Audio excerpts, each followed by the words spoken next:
Thank you very much. Well, I share the chairman's concern and that of most of the witnesses about our soaring national debt and the need for this Congress to do more to put us on a sound financial footing. I am a progressive Democrat. I believe we're not doing enough on child care, on educational opportunity from pre-K to post-grad, to combating the climate crisis, to ensuring retirement security, and a number of health care, of course. But all of those things cost money. And I believe in paying as you go, and that we cannot shift the cost of doing all those things onto future generations. I understand the skepticism that Chairman Yarmouth voices, and I share it based on the prior experience with these commissions. I think they primarily, as Senator Portman said, have elevated the discussion and kept the issue out there. But I don't see all that much accomplished from them. And I'm certainly strongly against any commission that has as its primary objective to remove accountability or minimize accountability for Congress for cutting Medicare and Social Security. And that, of course, is against a background where the one time we did achieve a balanced budget and we're on a path to significantly reduce the federal debt in the Clinton administration, that didn't take a commission. It took some political courage, and it was fairly costly to some of the people who had the courage to vote to help us get on a balanced budget path. I think that there are a number of proposals. Representative Peters just referenced Congressman Larson's idea on Social Security. I think it has some good points and some flaws. I have one. The president has a proposal out about the future of Medicare and how to finance it, but I'm not sure there's the will in Congress to get this job done, and that's why I'm open at least to the idea of a fiscal commission. I think it has to be a commission that quite clearly puts revenue on the table, because if revenues are not on the table, it is a commission to cut Social Security and Medicare, as the ranking member pointed out with some of the statements that he's filed, and something I care about deeply. And I guess my question to the senators is a commission, based on your experience there with Bowles-Simpson, is it a mechanism?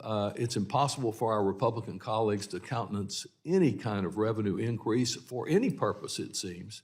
Is such a commission a place where we might find common ground, not only at looking at areas of excessive government spending growth, but looking at the revenues to help us get true balance?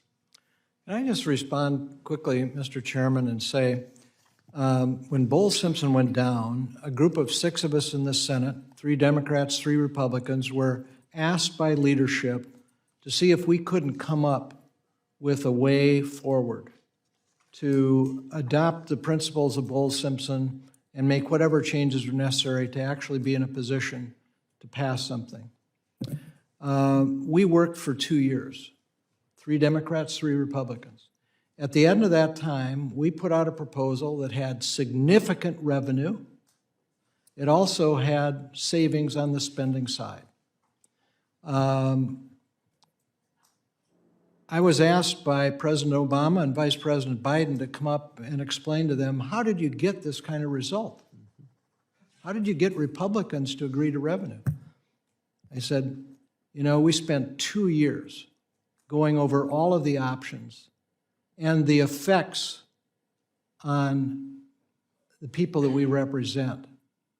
And at the end of the day, we had some of the most conservative Republicans in the United States Senate agreeing to substantial increases in revenue.